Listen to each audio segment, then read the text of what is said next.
so interesting because it was a whole new country, whole new language, new customs. There were a lot of Muslim people there. It was like 75% Muslim, and then there were um, other Christian religions. Went there from like what, 99 to 2000? 1999 to 2001. Yeah. And to 2000, I'm sorry, to 2000. It was only 18 months. And the people just loved the Americans. They were really cute with us. Everybody in the neighborhood knew where we lived. They'd say, "Where do the Americans live?" And then, just point to the house. Wow. And they were really nice to us. And Papa would go to a clinic, an OBGYN clinic, every Tuesday morning and do surgery with a doctor that was there. And I would just go and sit in the waiting room and start talking to people. I was crocheting around baby quilts, and I would just, I say, "Well, what are you a student? Are you, a patient or whatever?" And a lot of them spoke English. I knew a few lines of Albanian, but I couldn't carry a whole conversation. And so we did that on Tuesday mornings, and then Papa taught keyboarding. BYU sent us about 6 keyboards, I think, and we placed them in the homes of 6 children. It wasn't adults, it was just the children, the teenagers, and he would teach them the keyboard while I would teach English. And some of the young people would bring their friends and they'd come to English classes. And we'd go once a week to Mother Teresa's. It was a Catholic charities place where people could come and get meals. And then once a week we'd give out items that had been sent over during the Kosovo War. When we got there, the Kosovo War just got over.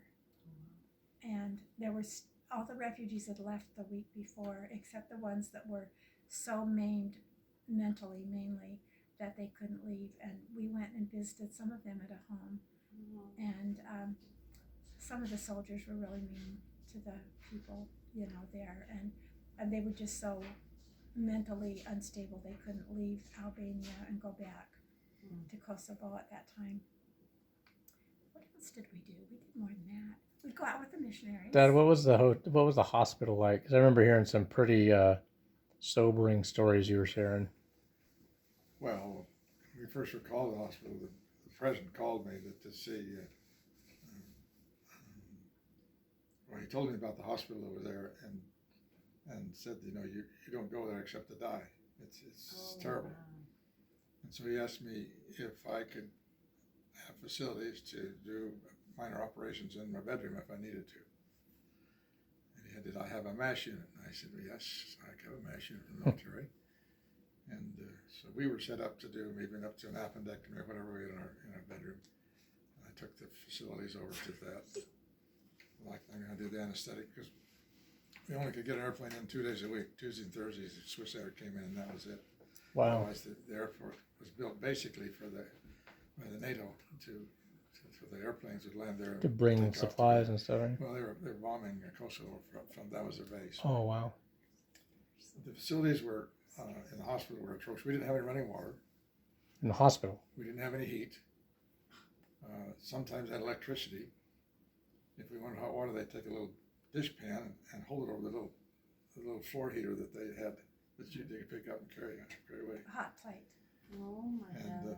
They didn't pay any attention to sterilization. I mean, it was just unreal. The patient would walk in off the street, and we'd have a major operation to do, and she'd pull up her curtain, they'd paint iodine all over, and well, for the anesthesiologist came in. He did start an IV, and he hooked up the things for an EK. I didn't never see him turn them on the whole time, and he went out to take a smoke, and that was it. And this lady was for a maritime hysterectomy, and when I walked in, they said, "Have you ever helped with those?" I said, "Yes." I said, "I could do those." He said, "Well, I've seen them in the book, and we got one to do tomorrow. Will you help me?" And I said, "Well, if we start to put," I said, "Should we put a catheter in? Do you need one?" And I said, we're going to be there. It takes us an average 5 to 7 hours to do a maritime hysterectomy the right way. And I said, we're gonna have a bladder that's gonna be this full. There's no way we can operate around a bladder. Yeah, we need him in there.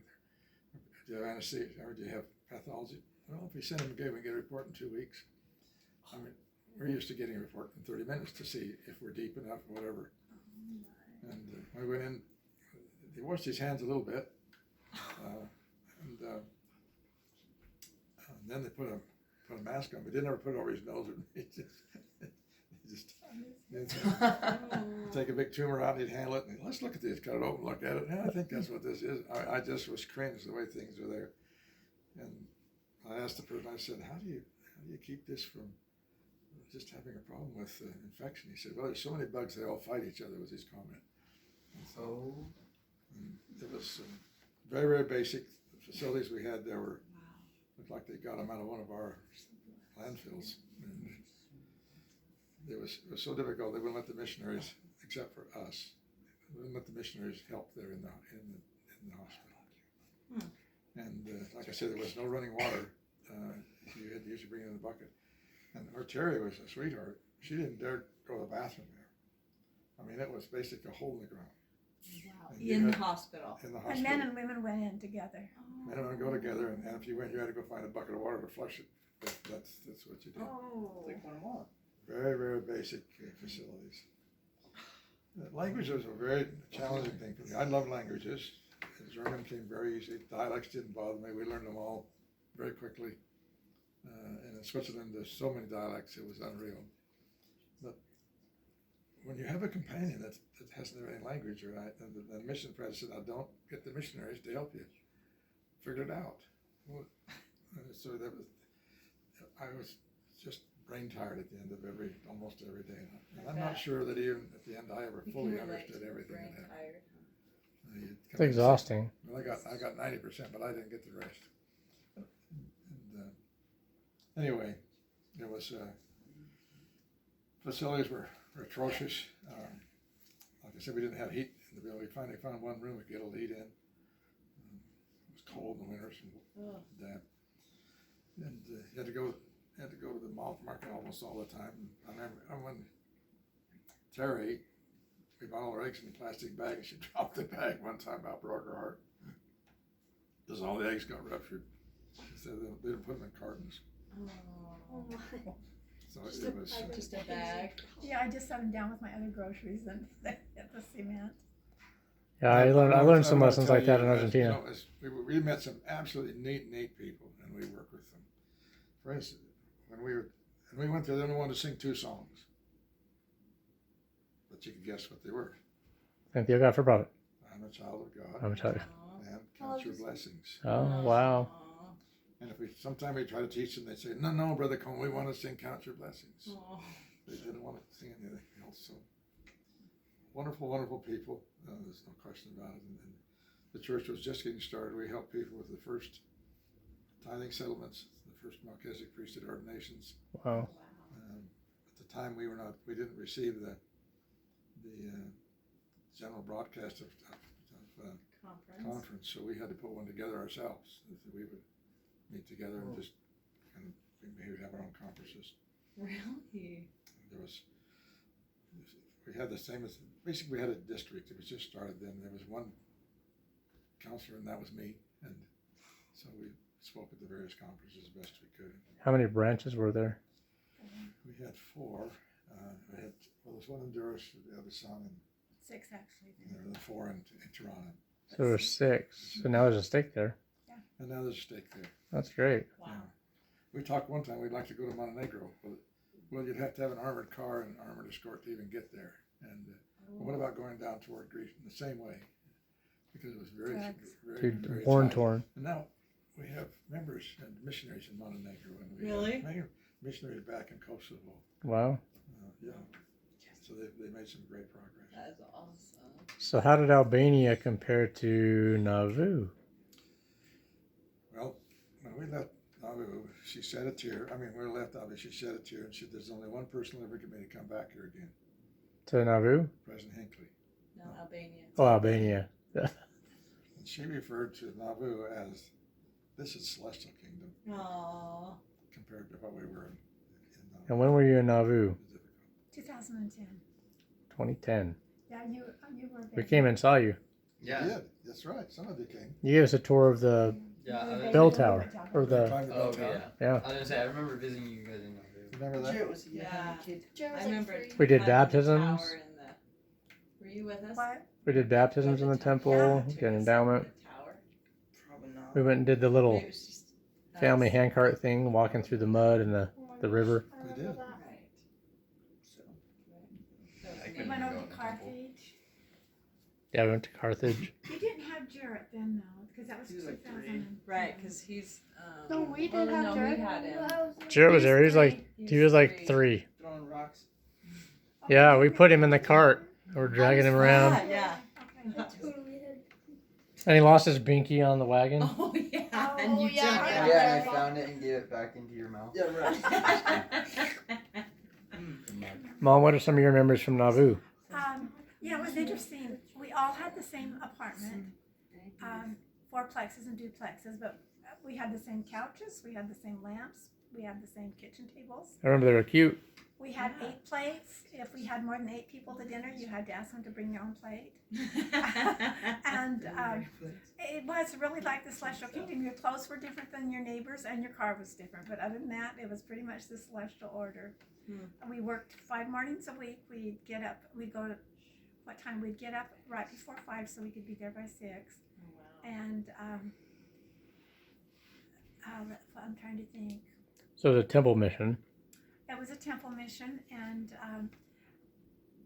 it was just a really spiritual experience. We saw people from all over the country that we knew. I mean, maybe 10 families came during that 6 months that we knew from other parts of the country, and that was really fun. You could feel the spirit there so much.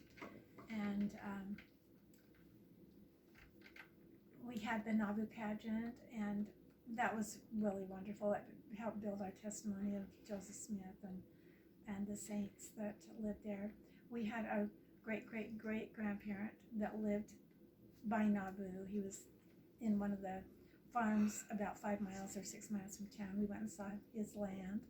Wow. And the memorial down at the Mississippi River, another one of my great-great-grandfathers on my grandmother's side died crossing the plains, and his name was on the plaque down by the Mississippi River. Thea Williams. No, Thomas Biddle. Biddle. Biddle. And Who was the one that owned land? Do you remember? Thomas Williams. Thomas Williams. What is it? Thomas Williams. And we had a lot of general authorities that would come. Occasionally, 2 or 3 times general authorities would come. And then Susan Black,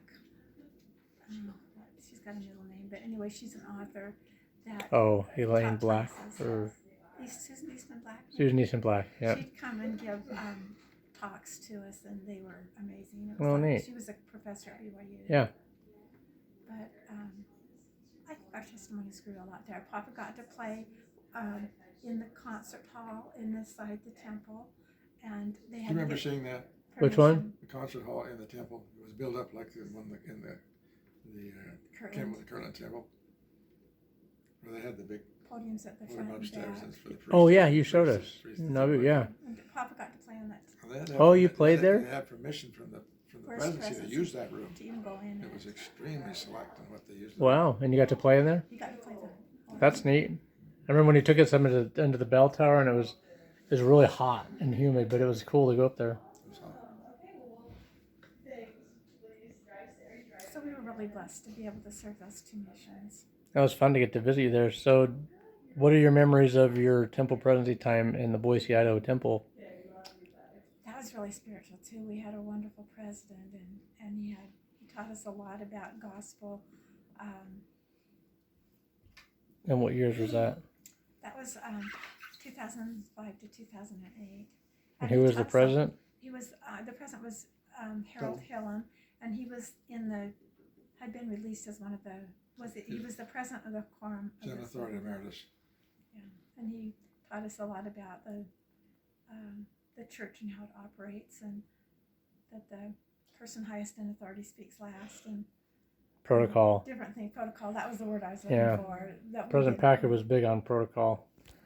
I remember when you told us you were going to Australia on a mission, And then you got a call from, was it from Neil Anderson when he was in the presidency of the 70 or something, or 70? He became an apostle. And he said President Hinckley wanted to talk to Dad or something. What? How do you remember that conversation, Dad, when you thought you were going to Australia for a They mission? talk to us, as soon as you get back from your mission, and you're a physician, then they start checking with you to see if you want to go again. And we put a little time between us, and then we decided maybe the time was right, and we started talking about it. We received a couple calls, and then the one brother called, and he says, I'm in China. And I said, man, why don't you call me when you get back? No, I said, I can talk to you better. And the telephone, the clarity of the phone was clearer from China to It's here amazing. than it is from the United States. Wow. And he said, well, we'd like to have you go on a mission down to Australia.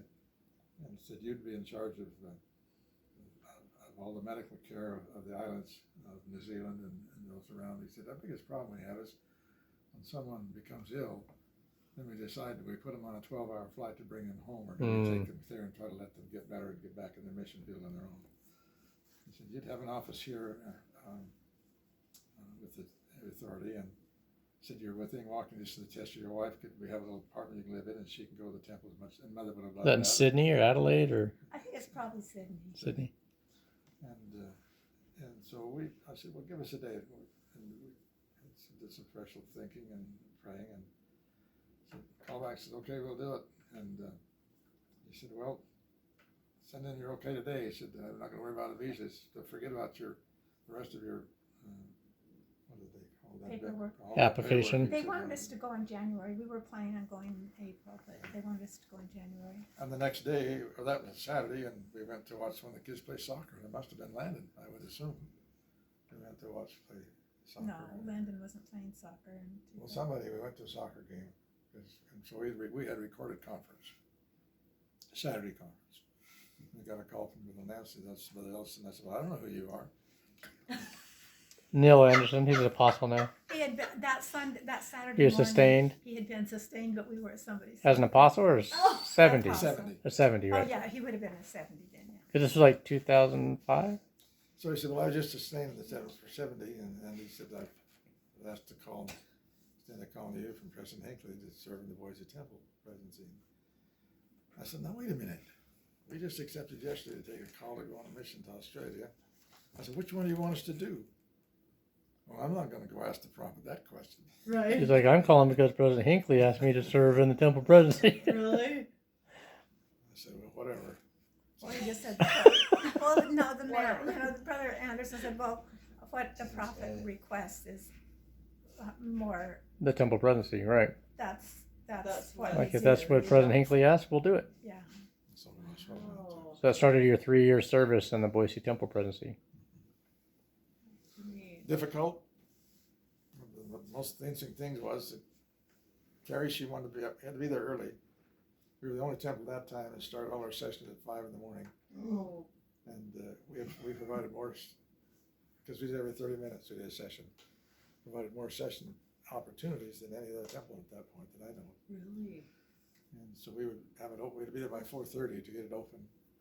And Terry would just have a seat, I remember what it was, she wanted to be up at 3 o'clock to get started. And I thought 3:30 was fine, so we compromised, we got up at 3:20 Wow, in the mornings to be able to be to the temple in order to open it up and get it ready for the day when we open. that's early. That was every day? 5 days a week. We alternated.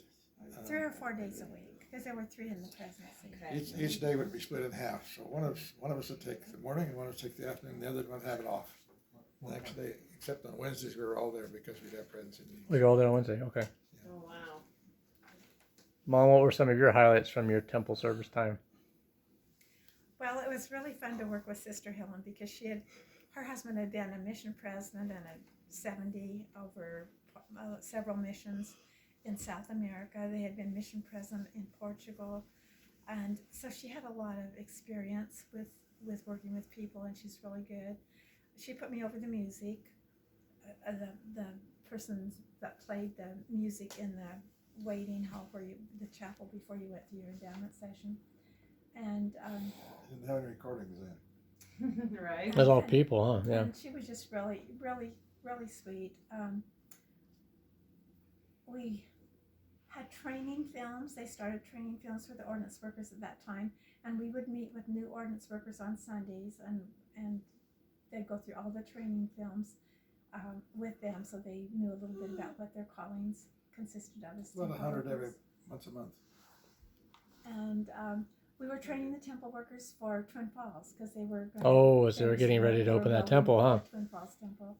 They asked us to have 400 trained for Twin Falls when it would open. Wow. So, and we just love those people. I mean, they'd travel 2 hours to get there. It's Some amazing. people would stay like 3 days, pay for a hotel, or stay with their children or somebody they knew for 3 days and do it 3 days once a month. Wow.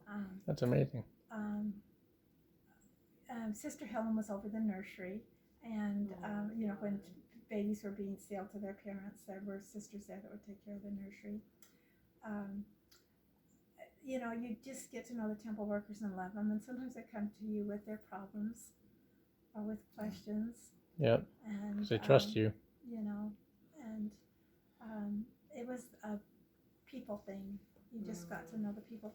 We would take turns talking to the baptism groups, and I'm sure you kids have people talk to you, maybe Mhm. the presidents of Right. the baptism groups, and Jacqueline had come sometimes, and Corinne had come, and once in a while, you know, the Twin Falls kids would come down, but that was really fun to get to talk to the youth. So it was just a, And Dad, were you a sealer before that, or because I was there when you were set apart, but I I was can't. a sealer before we were called the presidency. Right. Yes. Okay.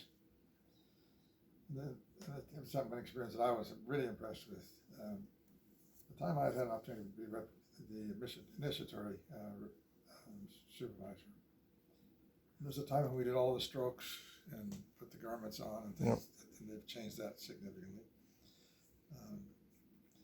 And we were not allowed to use the cards. We were supposed to memorize the card and then just know how to do the initiatory. Nowadays, they let them have the card. They put the card up on the wall in a lot of places. Use Yeah. the cards and you're supposed to. And we had one brother coming up Twin Falls. He tried so hard to learn what was going on. He just could not get it. Working. Finally, I said, we said, okay, we'll give her permission to use a card for a while.